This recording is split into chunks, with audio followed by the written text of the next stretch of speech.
네, 안녕하세요. 넝쿨북TV입니다. 이제 8월 18일이 한 달도 안 남았습니다. 이날이 무슨 날인지는 임대사업자분들은 다 아실 거예요. 네, 임대사업자 보증금 반환보험 의무 가입이 20년 8월 18일부터, 그러니까 작년 8월 18일부터 시행이 되었는데요.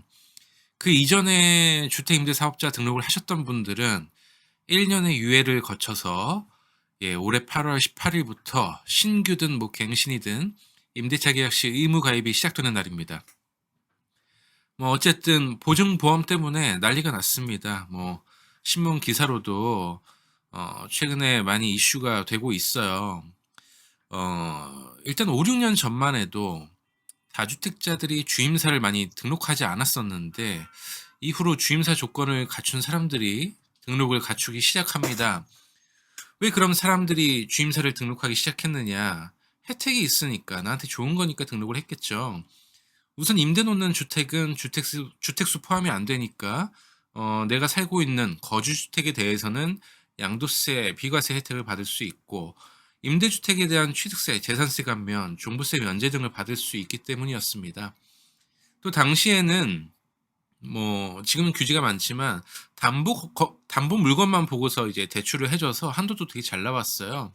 지금처럼 대출 규제도 심하지 않았기 때문에 주택도 쉽게 매입할 수 있었습니다. 그러다 보니까 주택 매수자들이 계속 늘어났고 집값이 뛰기 시작합니다. 그리고 매수 대기자들이 오르는 집값을 보고 늦기 전에 사야지 하며 이제 뛰어드는 거죠. 이제 동참을 하게 됩니다. 적당히 천천히 오르면 좋은데 속도가 너무 빨라요. 광풍이 불고 있었죠. 전셋값도 치솟고 주택 시장이 미쳐 돌아갑니다. 정부는 각종 규제를 내놓기 시작을 합니다. 그러나 불붙은 시장을 적시진 못하고 오히려 부채질한 꼴이 돼버렸어요. 정부는 주택 시장을 진정시키려고 주사바늘을 계속 꽂았지만 약발이 전혀 먹히질 않았습니다. 그리고 임대사업자들이 주택시장을 과열시킨 주범인 것 같은 분위기가 만들어집니다. 지나온 과거를 보면 평범한 임대인이었고 정부에서 가입하라고 혜택 줄 테니까 취임사 등록하라고 해서 등록했고 저금리의 대출 환경도 좋으니까 주택 매입을 했을 뿐인데 어느 순간 죄인 아닌 죄인이 되어 있는 것이죠. 그러면서 민간 매입 임대주택 등록을 폐지하기로 했고 주택 임대 사업자에 대한 혜택을 줄이고 공적 의무를 강화시키게 됩니다. 그 중 하나가 바로 보증보험 의무적 가입이에요. 그래서 오늘 이 주제에 대해서 한번 말씀을 드릴 건데, 일단 이 보증보험에 대해서 설명을 드리면서 이게 어떤 문제들이 있는 건지 같이 얘기를 해볼게요. 어, 일단 이 보증보험에 대해서 설명을 드리면, 임대인이 임차인에게 보증금을 반환하지 않는 경우에 보증회사에서 임차인에게 우선 임대 보증금을 반환해 주고 이후 보증회사가 임대인에게 구상권을 행사하는 구조예요. 이렇게 못 돌려준다는 건 임대인이 뭐 개인적 신용상의 문제가 발생했다거나 뭐 다음 임차인을 구하지 못해서 돌려주지 못하는 경우들도 있을 거고요. 이런 상황에서 어쨌든 맘졸이고 당황스러운 건 임차인이니까 이럴 때 큰 도움을 받을 수 있어서 취지는 참 좋다고 봅니다. 근데 보증 기관이 두 곳밖에 없어요. 예. 벌써 문제가 보이죠. 이러니까 지금 혼란스러운 임대인들이 뭐 문의를 하려고 뭐 전화를 해도 통화 연결도 안 되고 뭐 일 처리도 더디고 막 답답해 죽어요. 지금 속 터지고 있어요, 지금. 또 이런 보증 기관이 많으면 뭐 서로 손님 유치하려고 뭐 프로모션도 할 거고 뭐 경쟁도 하면서 서비스가 좋아지겠죠. 근데 지금 두 곳밖에 안 되니까 뭐 서비스도 크게 기대하기 어려운 거고 보증 기관이 갑이 돼 버리는 상황이 옵니다. 이따 뭐 설명하겠지만 보증보험 가입 안 하면 임대인이 뭐 2년 이하 징역 또는 2천만 원 이하 벌금이 나와요. 그러니까 급한 건 보증 기관이 아니에요. 열받고 짜증나도 내가 깜빵 갈 수도 있으니까 보증기관이 끌려다닐 수밖에 없는 상황이 되는 거예요. 그러니까 이제 뭐 독과점 얘기도 나오는 거죠. 대상 주택은 그냥 모든 임대주택입니다. 아까 처음에 설명드렸던 대로 의무 가입은 이제 작년 18일부터 시행이 되었고요. 그 이전에 이제 임대사업자 등록을 하셨던 분들은 1년의 유예를 거쳐서 올해 8월 18일부터 의무 가입이 시작된다고 말씀드렸어요. 그리고 뭐 20년 8월 18일 이후 임대사업자 등록하신 분들은 지금 이미 다 의무적으로 하고 계실 거고요. 가입 대상자는 민간임대주택법상의 등록 임대 사업자니까 어 등록 임대 사업자가 아닌 분들은 해당이 없습니다. 왜 임대 사업자만 이렇게 보증보험을 가입하는 거냐라고 할 수 있는데 임대 사업자들은 세제 혜택을 받기 위해서 이제 임대 사업자를 등록을 한 거잖아요. 그에 대해서 의무를 준 거예요. 아까도 뭐 초반에 말씀드렸지만 공적 의무란 거를 준 겁니다. 그래서 혜택을 받지 않은 미등록자에게는 의무를 주지 않겠다. 뭐 이렇게 이해를 하면 될 것 같아요.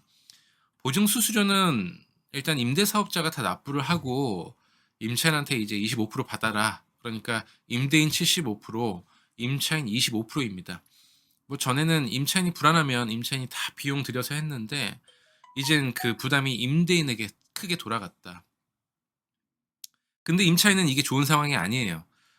지금도 임대인들이 세금 부담이 커져서 임차인들에게 전가를 하고 있잖아요. 임대료 5% 증액이 말이 5% 증액이지 관리비 명목으로 그 부담을 임차인들이 지금 지고 있잖아요. 이거 문제 있는 거 아니냐 물었더니 나라에서는 이걸로 문제를 삼을 수 없다고 해요.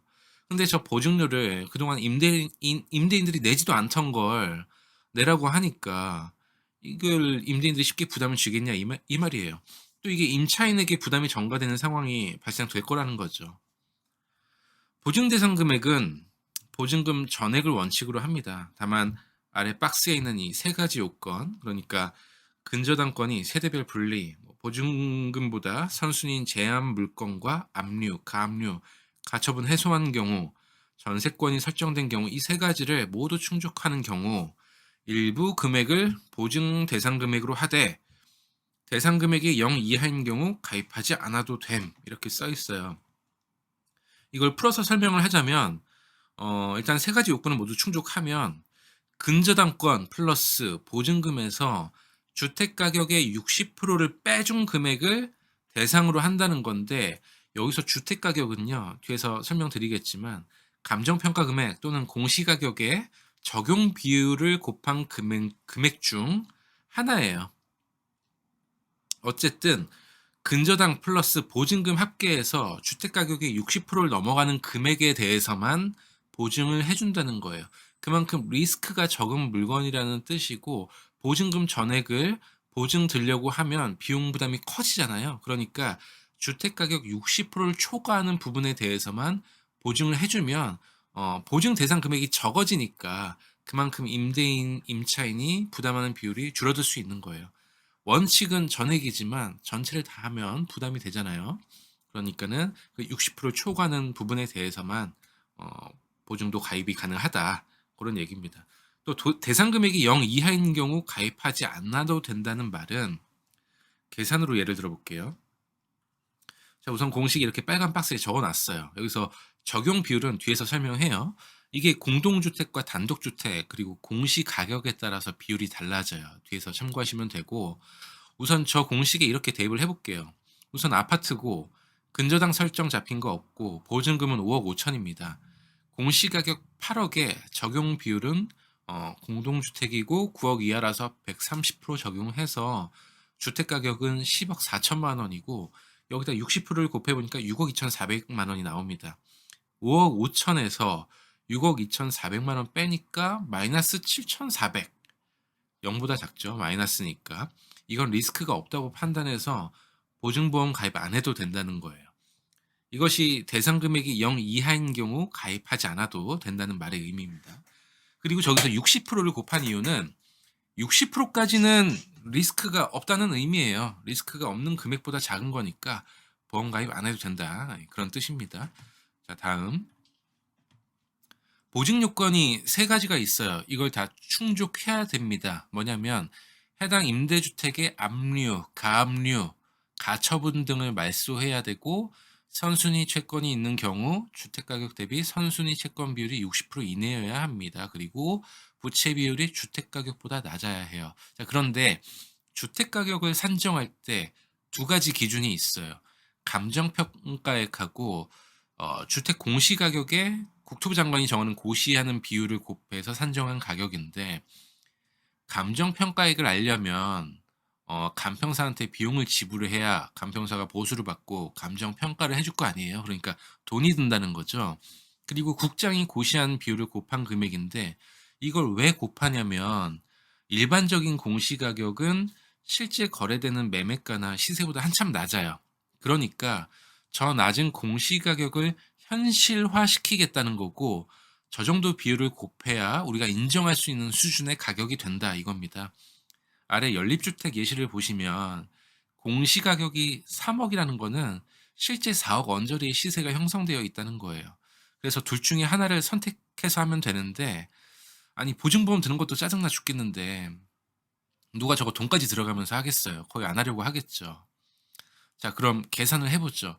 저 보증 요건 중에 1, 2번은 해당한다 치고 중요한 세 번째 조건에 대입을 해 보자고요. 공시가격 7억에 적용 비율 130%를 적용해서 주택가격 9천만 원인 아파트가 있어요. 9억 1천만 원인 아파트가 있어요. 근저당권 1억 5천, 전세 5억 5천이에요. 1억 5천 플러스 5억 5천은 7억이고 나누기 9억 1천만 원 하면 부채 비율이 76.92%입니다.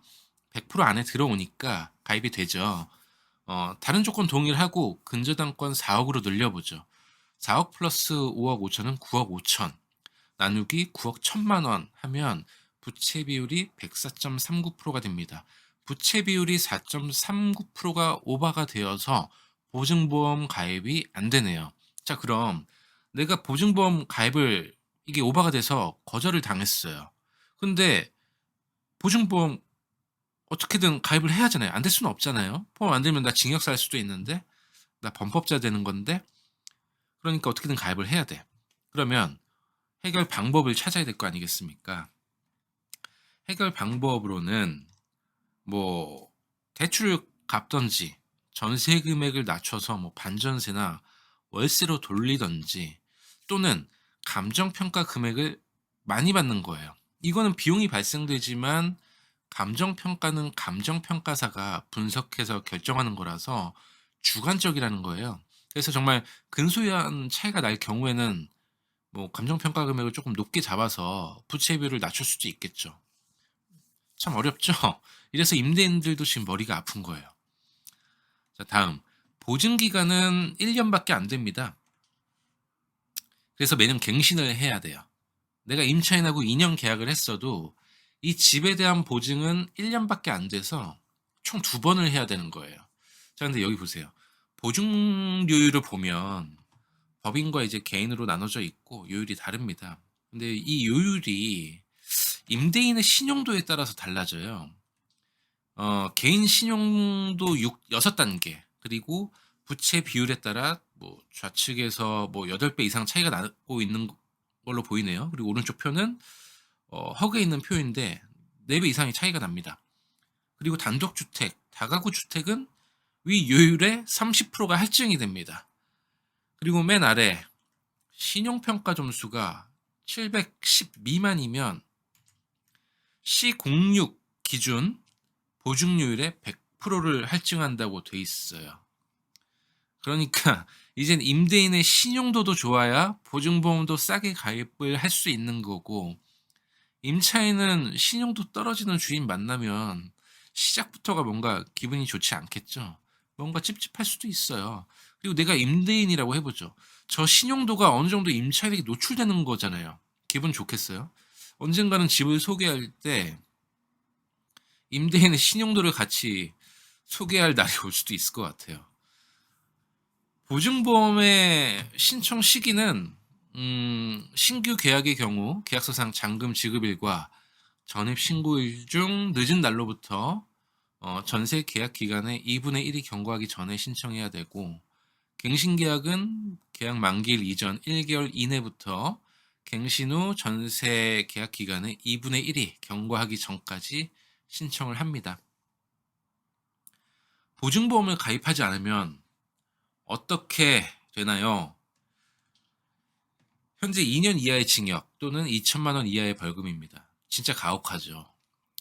정말 빵에도 들어갈 수 있어요.